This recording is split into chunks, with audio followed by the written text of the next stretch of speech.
Hello friends, कैसे हैं आप सब लोग। आई होप आप सब लोग बिल्कुल ठीक होंगे। चलिए शुरू करते हैं आज की क्लास। आज की क्लास का जो टॉपिक है वो है बाल केंद्रित शिक्षा और प्रगतिशील शिक्षा, यानी कि चाइल्ड सेंटर्ड एजुकेशन और प्रोग्रेसिव एजुकेशन। ठीक है, ये जो टॉपिक है ये इतना ज़्यादा इम्पोर्टेंट है कि आपके सीटेट एग्जाम में हर बार इससे क्वेश्चन पूछे जाते हैं। यहाँ पे जो है जो डिस्कस करेंगे हम, दो टॉपिक हैं, बाल केंद्रित शिक्षा और प्रगतिशील शिक्षा। ये दो टॉपिक हैं और इन दो टॉपिक से हर सीटेट के एग्जाम में आपको क्वेश्चन देखने को जरूर मिलेंगे। ठीक है, ये टॉपिक जो है वो इसलिए इम्पोर्टेंट है क्योंकि जो हम लोग सीटेट का एग्जाम देते हैं या फिर सीटेट क्वालिफाई होके सुपर टेट का जब क्वालिफाई करते हैं उसके बाद जो हम शिक्षक बनते हैं, वो जब एक विद्यालय में जाते हैं पढ़ाने के लिए तो वहाँ पे जो हम चीज़ें देखते हैं या फिर जो चीज़ें हमें देखनी होती है वो बच्चों से रिलेटेड होती है। ठीक है, क्योंकि हमें बच्चों को पढ़ाना होता है, प्राइमरी लेवल से लेके जूनियर लेवल तक के बच्चों को पढ़ाना होता है। तो वहाँ अगर बच्चों के बारे में सारी जानकारी अगर होती है आपको, तो वहाँ पे आपको शिक्षण करने में आसानी रहेगी। ठीक है, टीचिंग करने में आसानी रहेगी जब बच्चे के बारे में आपको पूरी जानकारी रहेगी कि बच्चा क्या सोचता है, कैसे सोचता है, उसकी क्या कैपेसिटी है, उसको कौन सी चीज़ों में रुचि है, कौन सी चीज़ों में उसकी रुचि नहीं है। तो जब ये सारी चीज़ें आपको पता रहेंगी बच्चे के बारे में तो आप आसानी से लर्निंग कर पाएंगे, सिखा पाएंगे। ठीक है, वहाँ पे बच्चों बच्चों को, तो इसलिए ये टॉपिक बहुत ज़्यादा इंपॉर्टेंट हो जाता है। और ये जो टॉपिक है इससे जो है क्वेश्चन भी आते हैं, तो इसको देखना जरूरी है। ठीक है, अब देखते हैं कि बाल केंद्रित शिक्षा है क्या, यानी कि जो बाल केंद्रित शिक्षा यानी चाइल्ड सेंटर्ड एजुकेशन है वो है क्या, इसको देख लेते हैं। ठीक है, बालकों के मनोविज्ञान को समझते हुए शिक्षण कार्य करना तथा उसकी अधिगम से जुड़ी बाधाओं को दूर करना बाल केंद्रित शिक्षा कहलाता है। ठीक है, जो बाल केंद्रित शिक्षण होता है वो जो है बालकों के मनोविज्ञान को समझते हुए शिक्षण कार्य करना, यानी कि पढ़ाना तथा उसके अधिगम यानी कि उसकी जो लर्निंग से जुड़ी कुछ सारी समस्याएं होती है उनको दूर करना बाल केंद्रित शिक्षण कहलाता है। ठीक है, अब यहाँ पे देखेंगे कि बालकों की रुचियों और क्षमताओं को ध्यान में रखकर शिक्षा प्रदान करना ही बाल केंद्रित शिक्षा कहलाता है। जब हम एक शिक्षक बनते हैं, विद्यालय में पढ़ाने जाते हैं, तो वहाँ पर सबसे पहला जो हमारा काम होता है वो होता है कि अगर हम बच्चों को पढ़ा रहे हैं तो जो सब्जेक्ट पढ़ा रहे हैं, जो पाठ पढ़ा रहे हैं, जो लेसन पढ़ा रहे हैं, उसमें क्या बच्चे की रुचि है, क्या उसकी कैपेसिटी है, जो चीज़ हम समझा रहे हैं वो समझने की उसकी क्षमता है कि नहीं है। ये सारी चीज़ें जब हमें पता होगी तो हम चीज़ों को आसानी से समझा पाएंगे। ठीक है, कहीं ऐसा ना हो कि आप लेंदी टॉपिक ले लिए हैं और बोले जा रहे हैं लेकिन बच्चे को समझ में नहीं आ रहा है, बच्चे को कोई इंटरेस्ट ही नहीं है आपके टॉपिक से, तो वहाँ आपको पढ़ाने का कोई मतलब नहीं रह जाएगा। ठीक है, तो ये होता है कि बालक की रुचियाँ और उनकी क्षमताओं को ध्यान में रखकर ही कोई भी टॉपिक वहाँ पे बताई जाए। ठीक है, नेक्स्ट है कि बाल केंद्रित शिक्षा के समर्थक जॉन डीवी थे। जो बाल केंद्रित यानी चाइल्ड सेंटर्ड जो एजुकेशन है उसके समर्थक कहें तो वो जॉन डीवी हैं। ठीक है, और भारत में बाल केंद्रित शिक्षा का जो श्रेय जाता है वो जाता है गिजू भाई मधेका को। ठीक है, ये दोनों इंपॉर्टेंट है, इनको देख लीजिएगा, एग्जाम में पूछे जा सकते हैं। ठीक है, नेक्स्ट देखते हैं कि यह ऐसी शिक्षा है जिसमें हम बच्चों को केंद्र बिंदु मानकर शिक्षा प्रदान करते हैं। कहने का मतलब चाइल्ड सेंटर्ड जो एजुकेशन है वो ऐसा एजुकेशन है जिसमें क्या करते हैं कि बच्चों को केंद्र में मानते हैं। सबसे पहले बच्चे को ही भगवान मान के चलते हैं कि जो बच्चा है वही सब कुछ है, हम कुछ अपने आप से खुद से कुछ नहीं कर सकते, उस पर बोझ नहीं डाल सकते। अगर उसकी इच्छा है तो वो पढ़ सकता है, उसकी रुचि है तो पढ़ेगा, नहीं रुचि तो नहीं पढ़ेगा, हम उसको किसी भी तरीके से बोझ नहीं डाल सकते।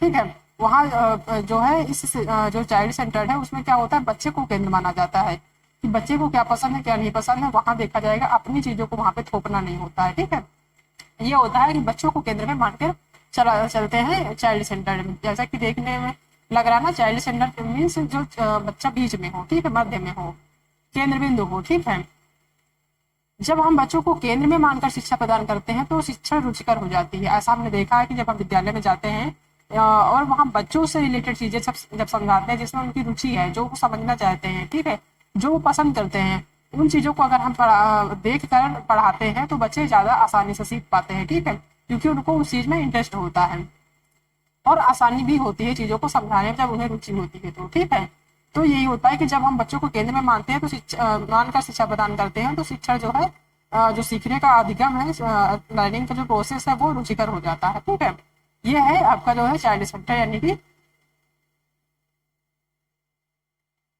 बाल केंद्रित शिक्षा। ठीक है, नेक्स्ट देखते हैं प्रगतिशील शिक्षा यानी कि प्रोग्रेसिव एजुकेशन। ठीक है, ये क्या है, इसको देखते हैं।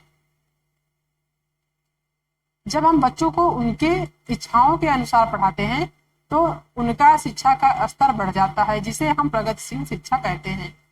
प्रगतिशील शिक्षा आधुनिक शिक्षा पद्धति पर आधारित है। ठीक है, जैसा कि हमने बताया कि अगर बच्चे की इच्छा है कोई भी सब्जेक्ट पढ़ने की, ठीक है, और उनकी इच्छा के अकॉर्डिंग जब हम चीजें बताते हैं पढ़ाते हैं तो उनकी जो शिक्षा होती है वो उसमें थोड़ा सा प्रोग्रेस हो जाता है। ठीक है, बच्चे जब जाहिर है कि जब बच्चे किसी भी टॉपिक को जब उसमें रुचि लेंगे, ठीक है, तभी वो चीजों को समझ पाएंगे, तभी वो जब समझेंगे तब उसमें कहीं ना कहीं ज्ञान का जो माध्यम वो बढ़ेगा। ठीक है, तो जो शिक्षा का स्तर तभी बढ़ेगा जब बच्चा चीजों को सीखेगा, उसकी जब इच्छा होगी तभी वो सीखेगा, जब सीखेगा तभी उसका जो है शिक्षा का स्तर बढ़ेगा, उसका जो माइंड डेवलप होगा, उसकी नॉलेज वो नॉलेज अचीव करेगा, कई सारी चीजें उसकी जो है इंटरेस्ट पे ही डिपेंड होती है। ठीक है, तो बात करें प्रगतिशील, तो ये जो है प्रगतिशील शिक्षा जो है आधुनिक शिक्षा पद्धति पर आधारित है। ठीक है, नेक्स्ट देखते हैं कि जॉन डीवी को प्रगतिशील शिक्षा पद्धति का पिता माना जाता है। जो जॉन डीवी है इन्हें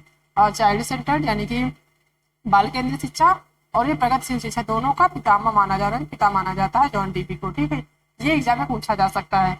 बात करें कि कहाँ से बिलोंग करते थे, तो ये अमेरिका के थे, अमेरिका के प्रसिद्ध मनोवैज्ञानिक थे। ठीक है, जॉन डीवी। नेक्स्ट देखते हैं कि इन्होंने 1894 में शिकागो में लर्निंग बाय डूइंग का प्रस्ताव रखा था। जॉन डीवी ने 1894 ईस्वी में शिकागो यानी कि अमेरिका के शिकागो में लर्निंग बाय डूइंग का प्रस्ताव रखा था। ठीक है, बात करें कि प्रगतिशील विद्यालय, तो जो प्रगतिशील विद्यालय खोले गए थे वो खोले गए थे 1896 में। ठीक है, प्रगतिशील विद्यालय भी कुछ खोले गए थे, वो खोले गए थे 1896 में। इसमें हम करके सीखना पर जोर देते हैं, यहाँ पर दिया हुआ है लर्निंग बाय डूइंग, यानी कि जो प्रगतिशील शिक्षा इसमें करके सीखने पर जोर दिया जाता है। कोई भी काम है सब उसको जो है पहले बच्चों को दिया जाता है कि आप इसको करिए, चाहे वो अच्छा करे, बेकार करे, उल्टा करे, सीधा करे, उसको करने देना है। ठीक है, उसमें कोई हमें अलग से इंटरफेयर नहीं करनी है, मतलब जो जो कार्य कर रहा है वो करने दीजिए। जब वो अगर अच्छा बनेगा तो भी सीखेगा, नहीं बनेगा तो भी वो सीखेगा, उससे सीखेगा। ठीक है, इसमें जो है लर्निंग बाय डूइंग यानी कि करके सीखना पर जोर दिया जाता है प्रगतिशील शिक्षा में। नेक्स्ट है कि इसमें बच्चा अपने वर्तमान जीवन के लिए सीखता है। ठीक है, कोई भी चीज सीखता है तो वो अपने वर्तमान जीवन के लिए, जो प्रेजेंट में जी रहा है उसके लिए वो सीखता है। ठीक है, नेक्स्ट है इस शिक्षा के माध्यम से बच्चे में सर्वांगीण विकास होता है। प्रगतिशील शिक्षा का जो स्तर होता है इसके माध्यम से बच्चे में सर्वांगीण विकास होता है। ठीक है, वो कई सारी चीजें, जैसे होता है कि बच्चे जब खिलौने लेते हैं, कोई खिलौना से खेल रहे होते हैं तो खेलने से ज्यादा वो उसमें तोड़ फोड़ करते हैं, जितना वो खेलते हैं उसमें तोड़ फोड़ करते हैं कि ये कैसे है वैसे का है, उसको पहले तोड़ते हैं, निकालते हैं, फिर उसमें जोड़ते हैं, जोड़ने की कोशिश करेंगे, बनेगा नहीं बनेगा, कई बार बेकार हो जाता है, कई बार बन जाता है। तो वही सारी चीजें हैं कि उसमें जो है वही वो चीजें करता है तभी उसे सीखता है। ठीक है, जिसके माध्यम से उसमें कई सारी चीजें एक्टिविटी करने की जो है क्षमता हो जाती है, उसका माइंड डेवलप हो जाता है, तो उसमें जो है बच्चे में सर्वांगीण विकास हो जाता है। इसके अनुसार ये बताया जाता है कि शिक्षा बच्चे के लिए बनी है, ना कि बच्चा शिक्षा के लिए। जो जॉन डीवी हैं इन्होंने इनका भी मानना है कि जो शिक्षा है वो बच्चे के लिए बनी है। ठीक है, ना कि बच्चा शिक्षा के लिए। ठीक है, प्रेजेंट में जो शिक्षा है वो बच्चे के लिए बनी है, मतलब कि जो भी हम पढ़ाते हैं वो बच्चे को ध्यान में रखें कि उसको रुचि है कि नहीं है, तभी हम उसको पढ़ाएंगे। तो शिक्षा जो है बच्चे के लिए है, ना कि बच्चा शिक्षा के लिए। ठीक है, ये एग्जाम में पूछा जाता है, इसको ध्यान से देख लीजिए। ठीक है, नेक्स्ट है कि जॉन डीवी ने शिक्षा को त्रिध्रुवी प्रणाली बताया है। जो जॉन डीवी हैं इन्होंने शिक्षा को त्रिध्रुवी प्रणाली बताया। वो त्रिध्रुवी प्रणाली कौन कौन से वो देख लेते हैं। पहला है कि शिक्षक, दूसरा है बालक और तीसरा है पाठ्यक्रम। ये तीन चीजें हैं, ये तीन ध्रुवीय प्रणाली है जिनके माध्यम से जो है जो ये बाल केंद्रित शिक्षा, प्रगतिशील शिक्षा है, संभव है। ठीक है, अभी इसमें क्या है कि जो शिक्षक होते हैं वो क्या होता है कि वो स्वतंत्र चर होते हैं, यानी कि इंडिपेंडेंट होते हैं। ठीक है, वो किसी भी कार्य को करने के लिए स्वतंत्र होते हैं, जो शिक्षक होते हैं। दूसरा होता है बालक। बालक जो होते हैं वो आश्रित होते हैं, यानी कि डिपेंडेंट होते हैं, वो किसी दूसरे व्यक्ति पर, यानी चाहे वो शिक्षक हो, चाहे उसका दोस्त हो या उसके पेरेंट्स हो, कोई भी हो, उन पे जो है डिपेंड होता है।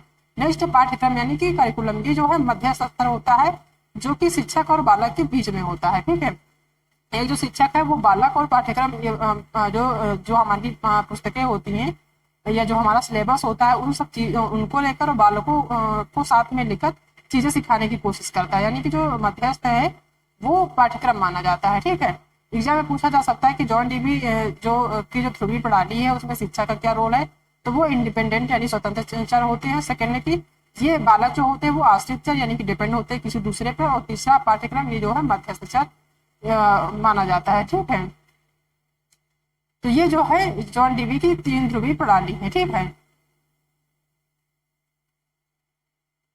ये सारी चीजें हैं जो एग्जाम में पूछी जाती हैं।